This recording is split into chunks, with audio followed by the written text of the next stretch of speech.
సరే ఇప్పుడు మీరున్నారు. మీలాగే చాలామంది మన మత ప్రచారం చేసేవాళ్ళు చాలామంది ఉన్నారు. అయితే మీరందరూ కూడా అంటే ఒకళ్ళు ఒకళ్ళని తిట్టా, ఇంకోళ్ళు ఇంకొకళ్ళని తిట్టా, ఇదంతా బానే ఉంది. ఇదంతా మన సనాతన ధర్మాన్ని కాపాడుకునే పోరాటం అనే అనుకుందాం. అయితే ఈ పోరాటంలో ఫ్యూచర్‌లో మన పిల్లలందరికీ కూడా ఉపయోగపడేవి ఏమున్నాయి చెప్పండి? ఈ రోజున మత ప్రచారం చేస్తున్నాం, లేకపోతే ధర్మరక్షణ అంటూ తిరుగుతున్నాం అని చెప్పేసి అనుకుంటున్నారు చాలామంది. హ్మ్. ఈరోజు 10 మందిని క్రిస్టియానిటీలో ఒక పాస్టర్ మార్చాడనుకోండి. హ్మ్. ఆ పాస్టర్‌కి ఒక ప్రయోజనం ఉంటుంది. వాళ్ళ దగ్గర నుంచి టైత్ వస్తుంది. దశమ భాగాలు. అంటే వాళ్ళ సంపాదనలో 10% పాస్టర్‌కెళ్తుంది. హ్మ్. అలాగే నేను ఒక అర్చకుడిని అయ్యుంటే నా గుడికొచ్చేలాగా చేసుకున్నా కాబట్టి నా గుడికి ఆదాయం రావచ్చు. లేకపోతే నాకు వ్యక్తిగతంగా ఏదన్నా సంభావనలు రావచ్చని నేను ఆలోచన చేయొచ్చు. ఇంకొంతమంది ముస్లింలున్నారు. హ్మ్. వాళ్ళు జకాతుల కోసం అని చెప్పేసి ఇంకోటి అనుకోవచ్చు. కానీ మేమెవరం అదేం కాదు గదా! ఈ రోజున భారతదేశం నుంచి పక్క మతాలన్నీ పోయి హిందుత్వం నిలబడిందనుకోండి. దాని నుంచి మేము ఎటువంటి ఫలాలు కోసుకునేవాళ్ళం కాదు. కానీ మేము హిందుత్వం కోసం ఎందుకు ప్రచారం చేస్తున్నామంటే, నేను హిందువుని కాబట్టి అందరూ హిందువులుగా ఉండాలని నేను అడగట్లా. హిందుత్వం మంచిది కాబట్టి, సనాతన ధర్మం ఆచరణీయమైనది కాబట్టి, ప్రతి ఒక్కళ్ళు ఈ మార్గాన్ని అనుసరించాలని చెప్పేసి చెప్తున్నాను. ఇక్కడ కూడా నా స్వార్థం ఒకటే. నిన్న మొన్నటిదాకా నా అన్నదమ్ములుగా ఉన్న నా సాటి హిందువులు ఈరోజు క్రిస్టియన్‌గా మారిపోతున్నారు. ముస్లింలుగా మారుతున్నారు కొంతమంది. హ్మ్. ఆ మారిన వాళ్ళు అక్కడికి వెళ్ళి ప్రశాంతంగా ఉంటున్నారా? హ్మ్. లేదు. వీడు క్రైస్తవుడిగా మారితే వాడికి క్రీస్తు రాజ్యం వస్తదా అంటే అక్కడితో ఆగట్ల. ఆ క్రైస్తవుడు ఇంకొక నలుగురిని క్రిస్టియానిటీలోకి మారిస్తే తప్ప వాడికి ప్రశాంతత ఉండదు. అవును. ఆ నలుగురు మారేదాకా ఆడికి లేనిపోని మానసిక క్షోభ. ఆ నలుగురిని మార్చిన తర్వాత అక్కడితో ఆగుతాడా? నలుగురిని మార్చినందుకే నాకింత ఆనందం ఉందంటే ఇంకో 40 మందిని మారిస్తే అంటూ ఇంకో టార్గెట్ వాడే సెట్ చేసుకుంటా ఉంటాడు. అంటే నువ్వు బతికున్నంత కాలం ఎప్పుడు వీలైతే అప్పుడు, ఎంత వీలైతే అంత నీ చుట్టుపక్కల ఉన్నోళ్ళని మారుస్తూనే ఉండాలని చెప్తుంది. అరే నీ పక్కన వేరే మతం వాడు ఉంటే వాడిని నువ్వు సహించొద్దు, వాడిని బలవంతంగా నీ మతంలోకి మార్చేయని చెప్పే దౌర్భాగ్యపు మతంలోకి నా వాళ్ళెళ్ళి మోసపోతా ఉంటే నేను చూస్తూ ఎట్లా కూర్చుంటాను చెప్పండి? హ్మ్. కూర్చోను కదా! ఎందుకంటే ఈరోజు కాతే రేపు, రేపు కాకపోతే ఎల్లుండి. ఇక్కడ హిందుత్వం నుంచి అటు పక్కకి వెళ్ళిన ప్రతి ఒక్కడు కూడా తిరిగి సనాతన ధర్మానికి రావాల్సిందే. ఏ నాటికైనా సరే ప్రపంచం మొత్తానికి సనాతన ధర్మం మాత్రమే దిక్కు. ఈ రోజున వెస్టర్న్ కంట్రీస్‌లో మీరు చూడండి, చర్చెస్‌ని బార్‌లకి, పబ్బులకి అమ్మేసుకుంటా ఉన్నారు. ఎందుకంటే చర్చిలకి వచ్చే జనాభా తగ్గిపోయారు.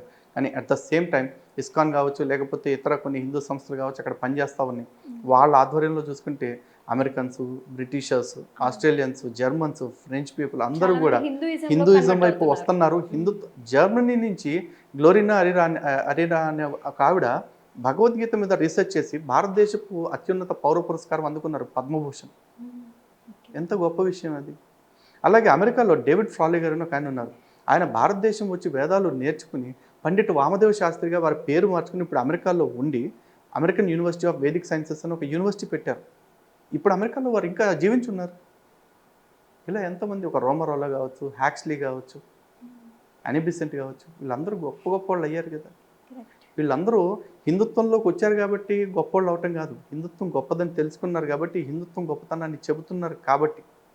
అంతే. అవును. హాలీవుడ్ యాక్టర్స్ కూడా చాలా మంది మన హిందూయిజంలో కన్వర్ట్ అయ్యారు. యాహ్!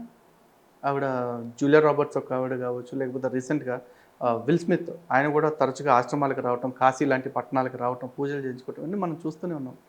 ఇక్కడ విల్ స్మితా, లేకపోతే జూలియా రాబర్ట్స్, లేకపోతే ఇంకొక సెలబ్రిటీనే కాదండి. హ్మ్. ప్రతి సామాన్యుడు కూడా సనాతన ధర్మాన్ని రేషనల్‌గా ఆలోచించి గనక స్టడీ చేస్తే ప్రతి ఒక్కళ్ళు సనాతన ధర్మాన్నే పాటిస్తారు. సార్ మీరు చేసే ప్రయత్నం ఏదైతే ఉందో అది ఓన్లీ పెద్దవాళ్ళకి అర్థమైతే చాలా, ఈ పిల్లలకి అలాగే టీనేజర్స్‌కి కూడా అర్థమయ్యే యాక్టివిటీస్ ఏమన్నా చేస్తున్నారా?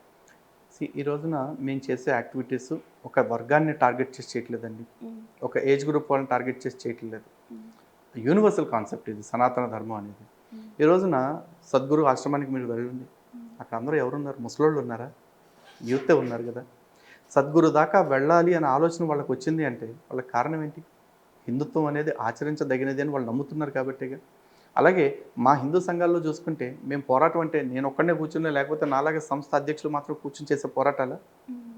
మాకు బలంగా సమాజంలో గ్రౌండ్ సపోర్ట్ ఉంది కాబట్టే గదా! మేము చేసే పోరాటాలకి అంత గుర్తింపొస్తా ఉంది. అవును. గ్రౌండ్ రియాలిటీ ఏంటంటే, అక్కడ పెద్దవాళ్ళు మాత్రమే కాదు, పెద్దవాళ్ళు వాళ్ళ స్థాయిలో మాకు ఆర్థికంగా సహకారం అందిస్తా ఉంటే, యంగ్ పీపుల్ ఎవరైతే ఉన్నారో యూత్ వాళ్ళందరూ గూడా మా కార్యక్రమాల్లో నేరుగా వాళ్ళొచ్చి పార్టిసిపేట్ చేస్తా ఉన్నారు.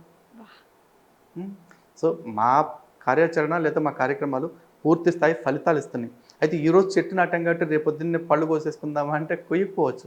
హ్మ్. కానీ definitely over a period of time ఇది ఫలాలు వస్తాయి, ఆ ఫలాలు భావితరాలు తింటాయి. ఇప్పటికీ చాలామందిని చూసుకుంటే సుమారు 5,000 మంది మా సంస్థ ద్వారా గర్భాప్సి అవ్వటం జరిగింది. క్రిస్టియానిటీలోకి వెళ్ళిన వాళ్ళు కావచ్చు, ఇస్లాంలోకి వెళ్ళిన వాళ్ళు, లేకపోతే నాస్తికత్వాన్ని అనుసరిస్తున్న వాళ్ళు కూడా తిరిగి వెనక్కి రావటం జరిగింది. అలాగే మాలాంటి సంస్థలు చాలా పనిచేస్తూ ఉన్నాయి. అలాంటి వాళ్ళ ద్వారా ఇంకా కొన్ని వేల మంది భయంకరంగా మత మార్పులు వస్తున్నాయి. అంటే గర్వాప్సులు ఆ క్రైస్తవ మతాన్ని చీగొట్టి వెనక్కి వచ్చేస్తున్న వాళ్ళు బోల్డ్ మంది ఉన్నారు. సార్, మనం జనరల్గా సొసైటీలో ఏదైనా మంచి మార్పు కావాలి, మంచి మార్పుని కోరుకున్నాము అంటే అది అంటే కొన్ని సంవత్సరాలకైనా ఎప్పటికో అవుతుందో లేదో తెలియదు, కానీ ఎట్లాంటి మార్పు అయినా ఇంటి నుంచే ప్రారంభం అవ్వాలి. మన ధర్మాన్ని కాపాడుకునే ప్రయత్నం ఏదైతే ఉందో మన ఇంట్లో పిల్లలు ఉంటే ఇక్కడి నుంచే స్టార్ట్ అవ్వాలి అని మనస్ఫూర్తిగా కోరుకుంటున్నాను. అలాగే యుగ ధర్మం అని అంటూ ఉంటారు కదా, మీ దృష్టిలో యుగ ధర్మం అంటే ఏంటో చెప్పండి. మొత్తం మనకి సనాతన ధర్మంలో 4 యుగాలు ఉన్నాయండి. ఈ 4 యుగాలన్నింటినీ కలిపి ఒక మహాయుగం అని చెప్పేసి అంటారు. ఇందులో కలియుగ ప్రమాణం వచ్చేసి 4,32,000 సంవత్సరాలు. దానికి డబుల్ ద్వాపర యుగం, దానికి 2 టైమ్స్ త్రేతాయుగం, దానికి 3 టైమ్స్ సత్యయుగం. అంటే మొత్తం కలిపి 43,20,000 సంవత్సరాలు యుగాలు.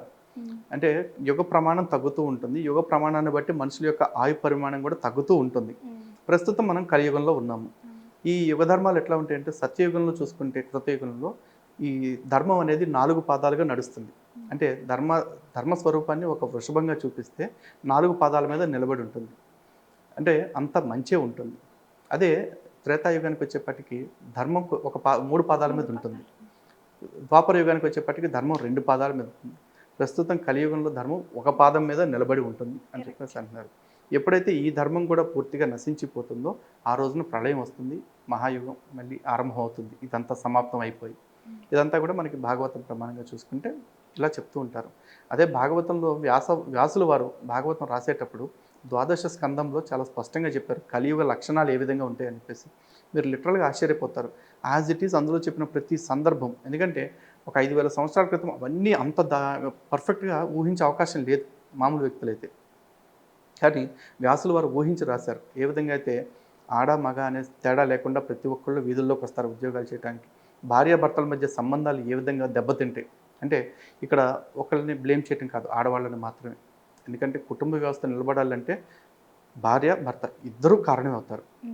ఇద్దరిలో ఏ ఒక్కళ్ళ ద్వారా డిస్టర్బెన్స్ వచ్చినా కూడా వ్యవస్థ అనేది పునాదులు కదిలిపోతాయి. అదే అలాగే ధర్మం ఏ విధంగా భ్రష్టత్వం పొందుతుంది.